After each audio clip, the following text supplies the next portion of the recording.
আসসালামু আলাইকুম। প্রিয় দর্শক, অন্নমঞ্চের আলাপচারিতায় আপনাদের সকলকে আমন্ত্রণ জানাচ্ছি। যাতে আর্মি একটা টেক ওভার করে 111 এর মতো একটা সরকার হয় এবং নেক্সট যে প্রধান এই যে এনায়েত করিম কিন্তু বলছে এর আগে সে বাংলাদেশের প্রত্যেকটা গোয়েন্দা সংস্থার সাথে কথা বলছে, শীর্ষ কিছু মিলিটারি ইন্টেলিজেন্সের লোকজনের সাথে কথা বলছে, কয়েকটা শীর্ষ রাজনৈতিক দলের সদস্যদের সাথে কথা বলছে পরে এবং আগে অ্যারেস্ট হওয়ার। এরা এরপরই সেনা এবং গোয়েন্দা এরা পাগল হয়ে গেছে তাকে ছাড়ানোর জন্য। ডিজিএফআই, এনএসআই এবং অন্যান্য গোয়েন্দা সংস্থাগুলো এখন দেখতেছে কোনোভাবেই পারতেছে না, এখন এনায়েত করিমকে নিয়ে আসছে আবার। আসসালামু আলাইকুম। আমি দুঃখিত, আমি একটা অনুষ্ঠানে ছিলাম দেখে যে লাইভটা করতে চেয়েছিলাম ওখানে দুইবার আমি অ্যাটেম্প নিয়েছি, একটু পর পরে ডিসরাপ্ট হয়েছে, তাই আমি ঘটনাটা আবার পুরো দমে আপনাকে বলছি প্রথম থেকে। প্রথমে হচ্ছে আমার ওয়ালে একটা নিউজ শেয়ার করা আছে বাংলা ট্রিবিউনের, সেটা হচ্ছে মন্ত্রীপাড়ায় সন্দেহজনক ঘোরাঘুরি, কারাগারে মার্কিন নাগরিক। আচ্ছা, প্রথমে আমি জিনিসটা আপনাকে পড়ে শোনাচ্ছি। রাজধানীর মিন্টু রোডের মন্ত্রীপাড়ায় গাড়িতে করে সন্দেহজনকভাবে ঘোরাঘুরির সময় আটক বাংলাদেশি বংশোদ্ভূত মার্কিন যুক্তরাষ্ট্রের নাগরিক এনায়েত করিম চৌধুরী 55 বিশেষ ক্ষমতা আইনে গ্রেফতার দেখে কারাগারে পাঠানোর আদেশ দিয়েছে আদালত। শনিবার 13 সেপ্টেম্বর আসামিকে আদালতে উপস্থিত করে 7 দিনের রিমান্ড নিতে আবেদন করেন তদন্তকারী কর্মকর্তা রমনা মডেল থানার উপপরিদর্শক মোহাম্মদ আজিজুল হাকিম। পরে ঢাকার মেট্রোপলিটন ম্যাজিস্ট্রেট দিলরুবা আফরোজ তিথি আসামিকে কারাগারে পাঠানোর আদেশ দেন এবং রিমান্ডের শুনানির জন্য 15 সেপ্টেম্বর নির্ধারণ করেন।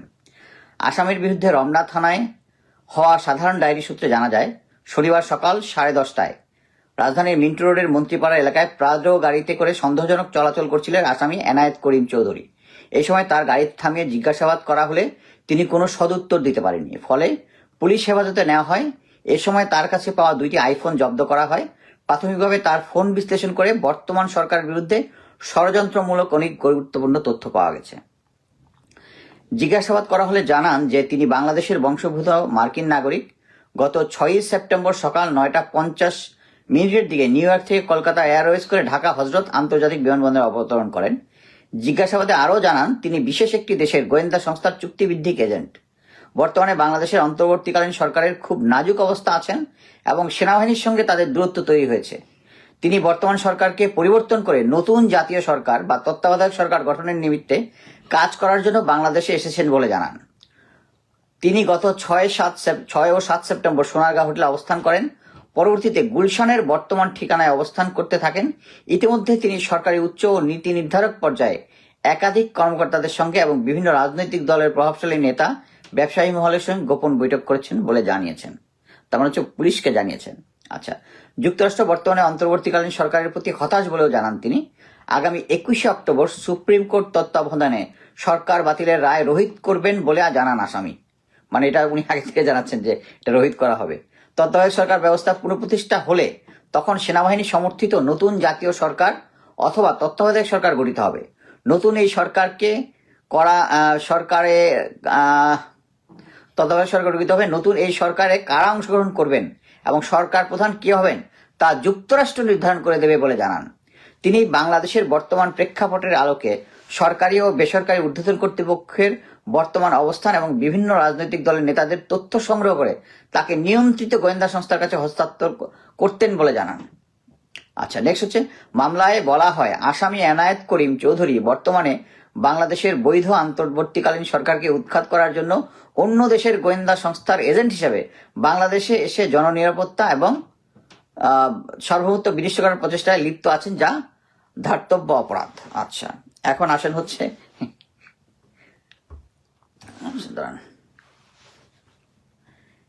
এর মধ্যে ইলিয়াস হোসেন একটা পোস্ট দিয়েছে।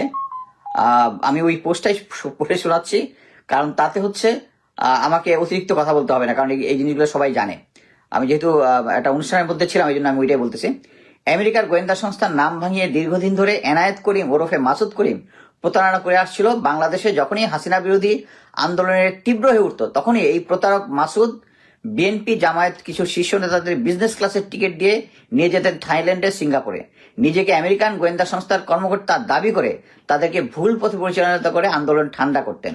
হাসিনার পতন হবে ইচ্ছা করে কয়েক বছর ধরে ডিজিএফআই এর হয়ে কাজ করতেন এবং প্রতারক মাসুদ করিম মূলত ডিজিএফআই এর একজন সোর্স ছিল। তার ফাঁদে পড়ে মেজর হাফিজউদ্দিন, সাংবাদিক শওকত মাহমুদ, মুক্তিযোদ্ধা দলের সভাপতি উলফাত অনেকে বিপদে পড়েছেন। দেশের ভালো করতে চেয়ে তারা এই প্রতারকের খপ্পরে পড়েছেন। শনিবার তাকে গ্রেফতার করেছে ডিবি পুলিশ। এরপর থেকে সেনাবাহিনীর একটি অংশ তাকে ছাড়াবার জন্য নানা চেষ্টা চালিয়ে যাচ্ছে, বিষয়টি সবার জ্ঞাতার্থে। এখানে ইম্পর্টেন্ট জিনিস হচ্ছে যে এই এনায়েত করিম, এই যে ইলিয়াস হোসেনের যে তথ্যটা দিয়েছে, এটা একদম সহি। আপনি যদি তখনকার আমলে মনে করে রাখেন যে তখনকার আমলে এত কেউ বুঝেন নাই, সাংবাদিক মনির হায়দার যে অ্যাকচুয়ালি ডিজিএফআই হয়ে কাজ করতো, আমি একটা লাইভে বলেছিলাম সে আমাকে একবার রিক্রুট করতে চেয়েছিল ডিজিএফআই পক্ষে। সো সেই মাসুদ করিম অ্যাকচুয়ালি আমি যেটা ভাবতেছি সেটা হচ্ছে মাসুদ করিম তো ডেড হর্স, মানে সবাই জানে যে মাসুদ করিম হচ্ছে ভুয়া আমেরিকার কি বলে আমেরিকার সিআইএ এজেন্ট। এটা সবাইকে খাওয়ানোর চেষ্টা করছে এবং যাদেরকে খাওয়ানোর চেষ্টা করছে তারা সবাই বুঝে গেছে যে এই লোকটা হচ্ছে ভুয়া। কিন্তু তাকে আবার একই জায়গায় এনে, মানে এই জিনিসটা আমার কাছে একটু রহস্যজনক মনে হচ্ছে। বাট সে, মানে এখানে কতগুলো ইম্পর্টেন্ট জিনিস আমি বলি। তাকে যখন এই মানে সংবাদটা দিয়ে পড়ে শোনানো হচ্ছে কবে আসছে না আসছে, তাকে যখন মিন্টু রোডের তার ওই প্রাজো গাড়িতে যখন তাকে মানে পুলিশ অ্যাকচুয়ালি এটা ডিটেলস ইনফরমেশন পাওয়ার পরেই তাকে অ্যারেস্ট করেছে। অ্যারেস্ট করার পরে দেখা গেল তার সাথে দুইজন পুলিশ এসকর্ট, মানে পুলিশ মানে সার্ভিং পুলিশ এসকর্ট। তাদেরকে যখন জিজ্ঞেস করলো বাবা তোমরা এখানে কি করতেছো, বলছে তো আমরা তাদের মানে মানে তার যে অথরিটি আছে তাকে এখানে ডিউটিতে পাঠিয়েছে এই লোককে এসকর্ট করার জন্য। আপনি একটা জিনিস চিন্তা করতে পারতেছেন যে 5ই আগস্টের পরে এখন স্বাধীন, এখন আমরা মানে মুখে মুখে অ্যাটলিস্ট বলি যে ভারতের কোনো প্রভাব নাই, কোনো কিছু নাই। বাট এই দুইটা পুলিশকে কে দায়িত্ব দিয়েছে? এই যে গাজীপুরের একটা এসপিকে ক্লোজ করা হয়েছে না এর মাধ্যমে, মানে ওখানকার লোকজন জানেও না যে এই ইনফরমেশন কোথেকে আসে। তারা জানে যে একদম পুলিশ হেডকোয়ার্টার থেকে আদেশ আসছে এই লোককে এসকর্ট করতে হবে। তার মানে এখানে কিন্তু আপনি বুঝতেছেন যে পুলিশের মধ্যে দুইটা ভাগ হয়ে গেছে। একটা ভাগ কিন্তু প্যাট্রিয়টিক হিসাবে যখন বুঝতেছে এই লোকটা মিস ইনফরমেশন করতেছে তখন তাকে কিন্তু ধরাই দিচ্ছে। আরেকটা পুলিশ যেটা হচ্ছে হাসিনার পুলিশ, যারা এখনো গোপনে কাজ করতেছে যে আপা আসবে বইলা, তাদেরকে আসতেছে। এখন এই লোকটা কি বলছে যে তত্ত্বাবধায়ক সরকার এবং ইন্টারিম গভর্নমেন্টের আদলে আরেকটা সরকার তৈরি করার জন্য তাকে আমেরিকা পাঠিয়েছে। ফার্স্ট অফ অল আমেরিকা এখন যে কাজগুলা করে এখানে ভাড়াটিয়া কাউকে দিয়ে করে না, এভাবে করে না। প্লাস হচ্ছে আমি সামহাও কনফার্ম করতে পারছি তার সাথে আমেরিকার কোনো ইয়া নাই। সবচেয়ে ইম্পর্টেন্ট জিনিস হচ্ছে এই লোকটা ধরা খাওয়ার পরে ডিজিএফআই, এনএসআই এদের মধ্যে একটা চরম একটা অস্থিরতা দেখা গেছে। তারা ইভেন ঢাকায় যে ইউএস এম্বাসি আছে তাদেরকে বলছে তোমাদের একজন নাগরিককে পুলিশ ধরছে, তোমাদেরকে তাকে বাঁচাও। তো আমেরিকা যেহেতু এনায়েত করিমের সমস্ত মানে পোল্টিবাজি এবং সে যে ভারতের হয়ে কাজ করে ডিজিএফ এর সাথে মানে কোঅর্ডিনেশনে কাজ করে, তারা এটা জানে, তারা এটার ব্যাপারে একদম স্পিকটি নট। হ্যাঁ, আমাদের দেশের নাগরিক, তাকে অ্যারেস্ট করতে থাকো। বাট এখানে কিন্তু তাদের দেশের নাগরিক, এটা তার কনসার্ন হওয়ার কথা। মানে এটা হচ্ছে মানে মিলিটারি ডেসপারেট হয়ে গেছে। এখন সে কি তথ্য দিয়েছে? প্রথম হচ্ছে সে তথ্য দিয়েছে একজন মানে সে আসছে এখানে আমেরিকান সরকার তাদের উপরে নাকশ, পুরোপুরি একটা ভুয়া কথাবার্তা। আমেরিকান সরকার প্রফেসর ইউনূসের প্রতি নাকশ। আর এটা যদি নাকশ হয় তাহলে কি একজন এনায়েত করিম টাইপ একজনকে ভাড়াটিয়া লোককে পাঠাবে? সে এখানে এসে ধরা পড়ার পরে এই কথাটা কেন বলছে হচ্ছে যাতে তার ব্যাকগ্রাউন্ডের মানে প্রতিবেশী দেশ আমাদের চাণক্য নীতি ফলোকারী ভারতীয় নামটা যেন না বলে দেয়, না যেন গোয়েন্দা সংস্থা বলে দেয়। কিন্তু সে যেটা বলছে যে ওই যে বলছে না সীমিত যারা গোয়েন্দা সংস্থার কাছে, নিয়ন্ত্রিত গোয়েন্দা সংস্থার কাছে সে দিবে। এর আগে সে বাংলাদেশের প্রত্যেকটা গোয়েন্দা সংস্থার সাথে কথা বলছে, শীর্ষ কিছু মিলিটারি ইন্টেলিজেন্সের লোকজনের সাথে কথা বলছে, কয়েকটা শীর্ষ রাজনৈতিক দলের সদস্যদের সাথে কথা বলছে পরে এবং আগে অ্যারেস্ট হওয়ার। এরা এরপরেই সেনা এবং গোয়েন্দা এরা পাগল হয়ে গেছে তাকে ছাড়ানোর জন্য, এটাতেই বোঝা যাচ্ছে। এবং সে কেন এটা বলছে? কারণ সে খুব একটা সেন্সিটিভ ইনফরমেশন দিছে। সে এখানে আসার আগে সিঙ্গাপুরে একজন শীর্ষ মিলিটারি অফিসারের সাথে কথা বলে সে এখানে আসছে। আমি লাস্ট লাইভে আরেকটা বলছিলাম যে ফেস দ্য পিপলের সাইফুর সাগর, সে ঢাকায় এখন বিশাল অফিস টফিস করে একটা মোটামুটি একটা জাতে চলে আসছে, এখন হাই লেভেলের ইয়া করে, আগে শুধু অনলাইন করে না। সে একটা লাইভে বলছিল কি এখন এরকম একটা সিচুয়েশনে বাংলাদেশে একটা জাতীয় সরকার করা দরকার। কেন? এইটাই হচ্ছে ডিজিএফআই বয়ান। ডিজিএফআই এখন চাচ্ছে, তারা বুঝতে পেরেছে যে বাংলাদেশের এখন যে গুম খুন কমিশন থেকে শুরু করে বিডিআর নিয়ে যে ইয়াটা হয়েছে, যে কমিশনটা হয়েছে, সবগুলো মিলে জাল ক্লোজ হচ্ছে। সো জাল ক্লোজ হচ্ছে মানে হচ্ছে জাল ক্লোজ যখন হবে তখন একে একে সবগুলো ধরা পড়বে। এই ধরা পড়ার জন্য একটা ডেসপারেট ওই সেম যে জিনিসটা সাইফুল সাগর লাইভে বলেছিল যে এখন একটা জাতীয় সরকার টাইপ সতরা একটা এই সরকারকে চেঞ্জ করে একটা নতুন সরকার আসতে হবে, এই সরকার কিছুই পারতেছে না, ব্যর্থতায় পর্যবেসিত হচ্ছে। এই সরকারের ব্যর্থতা আসে না আসে সেটা জনগণ ঠিক টাইম মতো বুঝাবে, কিন্তু এটার অল্টারনেটিভ জেনারেল ওয়াকারের সরকার না। জেনারেল ওয়াকার সরকার মানেই হচ্ছে এই সরকারকে যখন জেনারেল ওয়াকার সরকার মানে হচ্ছে যে সমস্ত 20-25 জন জেনারেলকে উনি শেল্টার করতে, যারা গুম খুন এসেছে তাদেরকে রক্ষা করা। আপনি একটা সিম্পল জিনিস দেখেন, এখন জেনারেল ওয়াকার একটার পর একটা ঘাপলা করতেছে, আর একটু পর পরে সেই কেমনে কেমনে জানি আমি বলবো কোন একটা শক্তি সহায়তাতে, মানে মোট কথা হচ্ছে যখন মেজর সাদেক যখন বের হলো, মেজর সাদেক 198 দিন তার ইউনিট থেকে অ্যাবসেন্ট ছিল এবং সে আওয়ামী লীগের লোকজনকে সে এবং তার ওয়াইফ ট্রেনিং দিয়েছে। এটার পরেই তো জেনারেল ওয়াকারকে জবাব দিতে চাওয়ার কথা প্রফেসর ইউনূসের।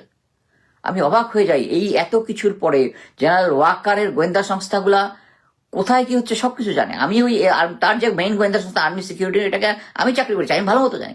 একটা অফিসার 198 দিন থাকার তো প্রশ্ন আসে। একটা ইউনিটের যদি একটা সৈনিক অ্যাবসেন্ট থাকে ওইটা মাসিক গোয়েন্দা রিপোর্টের মধ্যে চলে যায়। আমি ফিল্ড ইন্টেলিজেন্সেও কাজ করেছি, আর্মি সিকিউরিটি ইউনিটে কাজ করেছি।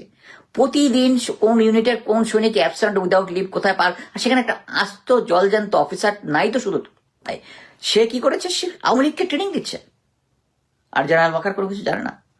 এবং জেনারেল ওয়াকার কিন্তু একটার পর একটা ধরা খাচ্ছে। এবং এই যে গোয়েন্দা সংস্থার লোকগুলা যে পাগল হয়ে গেছে তাকে ছোটানোর জন্য, এর কারণ একটাই, এদেরকে দিয়ে আবার সেই মানে আমি নিজে মনে করি যে এই যে এনায়েত করিম সে হচ্ছে ডেড হর্স, কিন্তু জেনারেল ওয়াকারের কাছে আর কোনো, জেনারেল ওয়াকার আমি বলবো না, এটা সত্যি হচ্ছে আওয়ামী এবং ভারতীয়, এদের আর কোনো অপশন পাচ্ছে না কোনোভাবে কি সেনা আইন আনার জন্য, যাতে সেনা একটা মানে আর্মি একটা টেক ওভার করে 111 মতো একটা সরকার হয়। এবং নেক্সট যে প্রধান এই যে এনায়েত করিম কিন্তু বলছে যে এই নতুন সরকারের মধ্যে কারা কারা আসবে এটা আমেরিকা নিয়ন্ত্রণ করবে। এটা হচ্ছে সেম জিনিস, কুমিরের বাচ্চা দেখানোর মতো, মানে করবে ভারত, বাট মুখে নাম হবে হচ্ছে এটা আমেরিকা চাচ্ছে, আমেরিকা চাচ্ছে।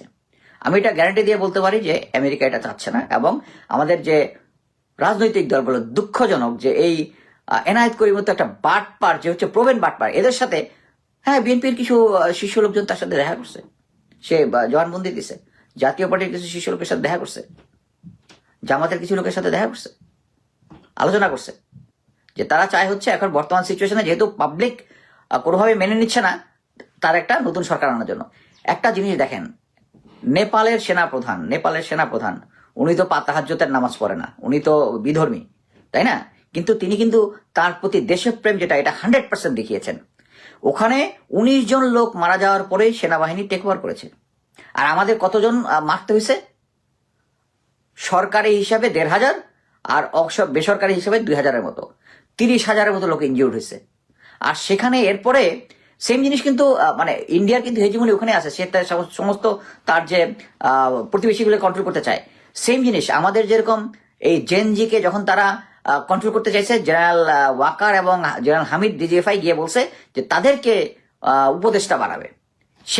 এই কোরামিন কিন্তু মানে নেপাল তো আমাদেরকে দেখতেছে, এই যে এই কোরামিন কিন্তু নেপালের জেনজিকেও দেওয়া হয়েছে। জেনজি বলে দিছে আমরা এটার জন্য কোয়ালিফাইড না, আমরা এটার অভিজ্ঞতা আমাদের নাই দেশ চালানোর জন্য, সো তারা নিয়ে আসছে। কিন্তু আমাদের জেনজির এই যে এনসিপি দলটাকে ধ্বংস করছে হচ্ছে জেনারেল ওয়াকার আর জেনারেল হামিদ। হ্যাঁ বলতে পারেন যে তারা দুর্নীতিতে জড়াইছে, হ্যাঁ জড়াইছে। কি জন্য? কারণ এরা দুর্নীতির পথ দেখায় নিয়ে আসছে, এরা হচ্ছে ভারতীয় এজেন্ট বাংলাদেশে, এবং তারা জানে যে এই আন্দোলনটাকে ধ্বংস করতে পারবে হচ্ছে লোক। এবং এদেরকে ক্ষমতার ভিতরে ঢুকানোর পরে জেনজির এনসিপির অবস্থা কিন্তু খুব খারাপ। আপনারা রিসেন্টলি দেখছেন না যে 2 জন সেনা অফিসার কি এনসিপি থেকে কি বলে এনসিপি থেকে রিজাইন করেছেন। তারা কি জন্য? কারণ এনসিপি সেনা বাংলা প্রধানের এগেইনস্টে কথা বলে। বুলশিট। এনসিপিতে ওই 2 জনকে ঘাট ধরে বের করে দিয়েছে, because they were DGFI agent. তার ডিজিএফআই এজেন্ট এই 2 জন। এর আগে যখন আমরা যে সমস্ত অফিসাররা বৈষম্যের শিকার হয়েছিল ইয়ার আমলে, প্রায় 400-500 অফিসার অ্যাপ্লাই করেছিল, ওই জিনিসটা ব্রিগেডিয়ার হাসান নাসির আর লেফটেন্যান্ট কর্নেল হাসিন স্যার এটার নেতৃত্ব ছিলেন, ওই নেতৃত্বের মধ্যে ভজগট পাকাই দিয়েছে পুরা। একটার মধ্যে একটা অবিশ্বাস, এই গ্রুপকে নিয়ে জাহাঙ্গীর গেটে নিয়ে ব্লক দেওয়া হয়েছে, সৈনিকদের সাথে এটার সাথে মিশায়া দেওয়া হয়েছে। এবং তখন লোকজনকে বলছে যে জেনারেল হাসান নাসির ওই যে কর্নেল তাহেরের মতো একটা বিপ্লব করার চেষ্টা করছে। হোয়ারেজ এই জাহাঙ্গীরনগর গেটের সাথে যে গেটে যে তারা অবরোধ দিছিল, এই অফিসাররা ছিল তখন। এই আব্দুল আল মাহমুদ এরা শহীদদেরকে নিয়ে গেছিল জাস্ট ওটা হাসান নাসির স্যারের ঘাড়ের মধ্যে এই জিনিসটা দেওয়ার জন্য। এবং ফাইনালি কি হয়েছে, তাদের এনসিপি থেকে তাদেরকে আউট করে দিছে। মোট কথা হচ্ছে এই ডিজিএফআই, এনএসআই এবং অন্যান্য গোয়েন্দা সংস্থাগুলো এখন দেখতেছে কোনোভাবেই পারতেছে না, এখন এনায়েত করে একটা ডেড হর্সকে নিয়ে আসছে আবার এই আমাদের পলিটিক্যাল পার্টিগুলোকে মোটিভেট করার জন্য। So it's a good thing যে প্রথমে হচ্ছে তাকে অ্যারেস্ট করা হয়েছে এবং দেশের পুলিশের মধ্যে একটা প্যাট্রিয়টিক গ্রুপ আছে, তারাই কিন্তু দেখতেছে যে আমি এখন বলবো যে যারা এর আগে যখন আমি মেজর সাদেকের ঘটনাটা যখন বলছিলাম, আমি 2 দিন তো মানে মোটামুটি বাংলাদেশের মধ্যে সবচেয়ে বড় গুজব পাচ্ছিলাম যে মেজর সাদেক এটা একটা ভুল তথ্য, এটা হইতেই পারে না, কোনো কিছু না, মিলিটারি অফিসার যারা ডিজিএফ এর সাথে কাজ করি, আমাকে কনভিন্স করতে শেষ। আমি 2 দিন পরে আমি একটু আপসেটই হচ্ছিলাম, কি ব্যাপার, মেইন এত ক্লু দিলাম, মেইন সংবাদপত্রগুলো ডিক করতেছে না কেন। হ্যাঁ, পরবর্তীতে আমার দেশ দেখলাম ডিক করছে এবং পরবর্তীতে এখন সবাই এটা নিয়ে নাচানাচি করতেছে। সেম জিনিস এই এনায়েত করিমকে নিয়ে আপনারা ডিক করেন, অনেক কিছু পাবেন, তাদেরকে জিজ্ঞেস করার চেষ্টা করেন। আমি আমার সোর্সের কিছু লিমিটেশন আছে, আমি বলতেছি না সিঙ্গাপুরে কার সাথে কোন শীর্ষ মিলিটারি অফিসারের সাথে দেখা করছিল, পুলিশের কাছে জিজ্ঞেস করেন, ওদের কাছে জিনিসটা খুঁজে বের করেন। এবং সে যে সমস্ত স্টেটমেন্ট পুলিশের কাছে দিয়েছে, কোন কোন গোয়েন্দা সংস্থার কোন কোন লোকের সাথে কথা বলছে, কোন কোন পলিটিক্যাল পার্টির সাথে কথা বলছে, এটা জনগণের সামনে আসা উচিত। বাংলাদেশ নিয়ে বিদেশি রাষ্ট্র এখানে স্পষ্টতই ভারত আমাদের দিয়ে প্লে করতেছে, আমেরিকা সেম জিনিস, এটাকে বলে ফলস ফ্ল্যাগ রিক্রুটমেন্ট, মানে রিক্রুটমেন্ট না, এটা মানে ফলস ফ্ল্যাগ অপারেশন। সে কি করতেছে, বুঝাচ্ছে এটা আমেরিকা করতেছে, বাট অন কাউন্টে করতেছে হচ্ছে ভারত এবং আওয়ামী লীগ। এবং আমি বারবার করে বলে আসতেছি যে জেনারেল ওয়াকারের উইকেটটা পতন হইলেই বাকি এই সমস্ত যে রেজিস্ট্যান্স বিভিন্ন জায়গায় আছে, এই সবগুলা তাসের ঘরের মতো উড়ে যাবে। এই একটা খাম্বার জোরে বাকি সবাই এই কাজ করতেছে। এবং আমি একটা জিনিস বলে দিই, সামনে কিন্তু পূজা আসতেছে। এখন অলরেডি আমাদের ডাকসু 2টা নির্বাচনে জামায়াত অলমোস্ট মানে ম্যাক্সিমাম 80%-এর উপরে তারা প্যানেলে জয়যুক্ত হয়েছে। এইটা নিয়ে শশী থারুর থেকে শুরু করে শুক্লা কি হর্ষবর্ধন শ্রীংলা তারা দিচ্ছে। আবার একটা দেখেন, ওখানে এরা আওয়াজ দিতেছে, এখান থেকে আবার কি মোল্লা বসু বিএনপির, সে আবার এটার বিরোধিতা করতেছে, এটা আবার সব পত্রিকার সংবাদ করতেছে। এটা কিন্তু একটা ওন গেম। আপনার চিন্তা করেন, জামায়াত যখন তাদের নেতাদের ছবি লাগাইছিল ঢাকা ইউনিভার্সিটিতে, আমি নিজে এটা করি না, যেহেতু 71-এ তাদের রোলটা, তাদের বিশ্বাস যেটাই থাকুক তারা করছে, আপনি চাই না ঢাকা ইউনিভার্সিটিতে থাকুক, কিন্তু এটা প্রতিবাদ করতে কে গেছে? মেঘমাল্লা বসু ওখানে গেছে হচ্ছে, এটা কিন্তু ভারতীয় প্রেসক্রিপশনে ওখানে গেছে ওই জিনিসটাকে করার জন্য। কেন এখন আবার সে হর্ষবর্ধন সিংলার এটা প্রতিবাদ করতেছে? এটা হচ্ছে আমরা টাইপ খেলা। এবং তাকে রাখছেই বিএনপি তাদের প্রেসক্রিপশনে। সো একটা জিনিস দেখেন, এখন তারা প্রচার করার চেষ্টা করতেছে যে বাংলাদেশে জঙ্গিবাদ চলে আসছে। এটা কিন্তু সেম স্টোরি যেটা ইন্ডিয়া ওয়েস্টকে খাওয়ায় 16 বছর শেখ হাসিনার আগে রেখে দিছে। আমি অবাক হব না, আমি একটা প্রেডিকশন বলে দিচ্ছি, সেটা হচ্ছে আগামী নির্বাচনে এত কিছুর পরেও বিএনপি এখন ডিসঅরিয়েন্টেড সিচুয়েশন, তারপর আমি মনে করি বিএনপি ক্ষমতায় আসবে। কিন্তু আমি আবার বলি, ইন্ডিয়া বিএনপিকে যতই আশ্বাস দেখ, তাদের মেইন এইম হচ্ছে আপাকে আবার ফেরত নিয়ে আসা। এই আপাকে ফেরত নিয়ে আসা যদি মনে করে যে এখন যদি জামাত পাওয়ারে আসে তাহলে তারা সরকারকে একদম জঙ্গি আসছে বইলা তারপরে সরকারকে ফেলে দিয়া আপাকে দিয়ে আসতে হবে। যে তখন বলে আমরা আগেই বলছিলাম, আপা ছাড়া, শেখ হাসিনা ছাড়া আর এই জঙ্গিবাদ উত্থান কেউ করতে পারে। এমনও দেখা যেতে পারে যে আমাদের নেক্সট ইলেকশন যদি হয়, আমি জানি না এখন যে অবস্থা, এখন বিএনপি নির্বাচন চায় কিনা, তখন দেখা যাবে যে জামায়াতের পক্ষে ভারতীয় হেজিমনি লেগে গেছে, যে জামায়াত যেন পাওয়ারে আসে, জামায়াত পরে আসলে তাদের সুবিধা হবে ওই স্টোরিটা বানাইতে। স্টোরিটা কি? যে বাংলাদেশের জঙ্গিবাদের উত্থান হচ্ছে। বাট একটা জিনিস হচ্ছে, আমাদেরকে প্রথমে দেখতে হবে, আমাদেরকে বাংলাদেশ সেনাবাহিনীকে মনে রাখতে হবে যে বাংলাদেশ সেনাবাহিনীর আমি বলবো 99% যারা আছে তারা দেশপ্রেমিক, এবং তাদেরকে প্রতিজ্ঞা করতে হবে যে আগামী নির্বাচন যখন হবে সেনাবাহিনী গ্রাউন্ডে কোনো অনিয়ম হইতে দিবে না। গ্রাউন্ডে কোনো অনিয়ম হইতে পারে। আমরা অ্যাটলিস্ট একবার চাই বাংলাদেশের জনগণ কাকে ভোট দিয়ে বাংলাদেশের তাদের নেতা বানাইতে চায়, আমরা অ্যাটলিস্ট একবার দেখতে চাই, আমরা একবার দেখতে চাই। এটি হচ্ছে বেশ সুযোগ। সেনাবাহিনী উপরে দিকে যতই আদেশ দেয়, অন গ্রাউন্ডে যেটা হবে, যারা গ্রাউন্ডের থাকবে তাদেরকে এনশিওর করতে হবে যে বাংলাদেশে যে নেক্সট নির্বাচন যেটা হবে এটাতে কেউ ভোট কারচুপি করতে পারবে না, কেউ ব্যালট বাক্স ছিনতাই করতে পারবে না। যদি হয়, আমি মনে করি যে সেনাবাহিনীর লোকজন যদি যারা ভোট রিগিং করতেছে এগুলা করবে হচ্ছে আওয়ামী লীগ এবং ভারতের যে আমরা আওয়ামী লীগ তো অনেক টাকা আছে, এখন ভারতের টাকা আছে, তারা এই টাকাগুলা এখানে বিলাবে এইখানে গন্ডগোল পাকার জন্য। সামনে যে আছে একটা কি বলে পূজা আছে, আপনি গ্যারান্টি থাকেন পূজার মধ্যে অনেক গন্ডগোল পাকাবে। এবং কি জন্য পাকাবে? কারণ হচ্ছে এখন জঙ্গিবাদে বাংলাদেশে আসতেছে, কারণ ডাকসু 2টা ইলেকশনে জামাত দিচ্ছে, তার মানে হচ্ছে জঙ্গিবাদ আসতেছে। এবং জঙ্গিবাদ প্রুফ করার জন্য সামনের যে আছে, পূজাটা আছে, আমাদেরকে সর্বোচ্চ সতর্ক থাকতে হবে। বাংলাদেশে গন্ডগোল পাকাবে তারা, এই কারণে। সো আমি মনে করি বাংলাদেশ সেনাবাহিনীকে একটা শপথ নিতে হবে। বাংলাদেশ সেনাবাহিনীর যে পুরোনো ঐতিহ্য ফেরত আনতে হলে এই নির্বাচনটার মধ্যে কোনো অনিয়ম হইতে দেওয়া যাবে না। আমি 28 বছর চাকরি করেছি, আমি সৈনিক অফিসার সবাইকে চিনি, সবাই ফ্যাসিবাদের কাছে বিক্রি হয়ে যায় নাই। এবং যারা গেছে হচ্ছে অলরেডি সেনাবাহিনীর লোকজন জানে যে জেনারেল ওয়াকারের এই নেমক হারামির জন্য এই কয়টা অফিসারকে সেভ করার জন্য, অ্যাকচুয়ালি এইটা সেভ করতে গিয়ে যে পুরো আর্মির যে রেপুটেশন নষ্ট করে দিচ্ছে এটা তার মাথার মধ্যে নাই, না আছে, কিন্তু সে হচ্ছে প্রতিজ্ঞাবদ্ধ, সে আওয়ামী লীগের ফ্যামিলির লোক। সো সামনের নির্বাচনটা আমাদেরকে প্রত্যেকটা সৈনিক, প্রত্যেকটা অফিসারকে করতে হবে যে কোনো অনিয়ম হইতে দিবে না। যদি অনিয়ম হয়, যদি লেথাল ফোর্স ব্যবহার করলেও জনগণ মাইনে নিবে বলে আমি মনে করি। যে যদি কেউ দেখে যে ব্যালট বাক্স নিয়ে দৌড় দিচ্ছে, কোনো কিছু হচ্ছে, জাস্ট শুট হিম। বাংলাদেশে এগুলো হচ্ছে ইন্ডিয়ান এজেন্টকে এখানে গন্ডগোল পাকাইতে দেওয়া যাবে না।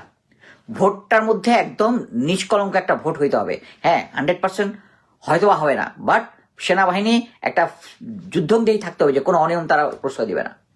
সো লাস্টে এটাই বলতে চাচ্ছি, প্রফেসর ইউনূস স্যার, আপনি অনেক ডিসঅ্যাপয়েন্টমেন্ট। আমি মানে প্রথম দিকে যেভাবে আপনার পক্ষে কথা বলতাম, আপনার এই সমস্যাগুলা 80% সমাধান হয়ে যেত যদি আপনি জেনারেল ওয়াকারকে সরাই দিতেন।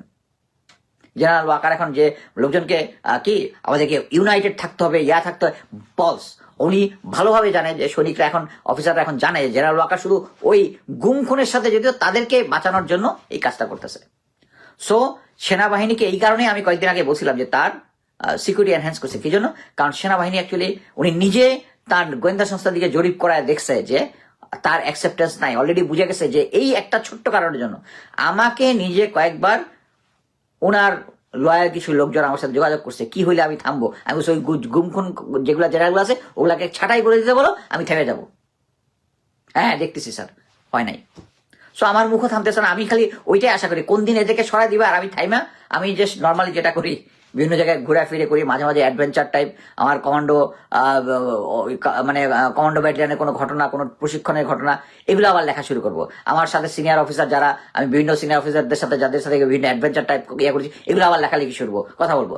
বাট এই বাংলাদেশের সিচুয়েশন আমাকে মোটামুটি একটা অস্থির সিচুয়েশনে নিয়ে আসছে। এখন একটা পার্টিতে অনুষ্ঠান করতে গেছি, ওখানেই গিয়ে এই তথ্য পাইলাম। এবং ধরে রাখেন, এটা হচ্ছে আরেকটা ফ্ল্যাপ জেনারেল ওয়াকারে, কিন্তু আপনারা এটা ভালো মতো ইনভেস্টিগেট করবেন না, আর কিছু এক পার্টিকে দালালকে লাগাই দিবে, আবার আমাকে মুস্তাফিজ গুজব ছড়াচ্ছে যেভাবে, যেটা মেজর সাদেকের ব্যাপারে বলছিল 2 দিন পরে তো সবাই বুঝছে যে ঘটনাটা কি জিনিস। সেম জিনিস আমি কিন্তু এই বর্তমানে আওয়ামী লীগ জাতীয় পার্টির উপরে ভর করবে, এটা কিন্তু আমি গত মাসের 18 তারিখ বলেছিলাম। তারপরে কিন্তু আপনারা দেখছেন সেম জিনিস। সো আমি যে সমস্ত ইনফরমেশন দিই আমি ভেরিফাই করে দেই। সো আমি চাচ্ছি যে ভাই, যে নর্মাল যে সাংবাদিক যারা আছেন, এটা গিয়ে এই বাংলা ট্রিবিউনের নিউজটা দেখে ওখান থেকে ক্লু নিয়ে প্লিজ এটা ডিগ ইন করেন, জনগণকে জানান।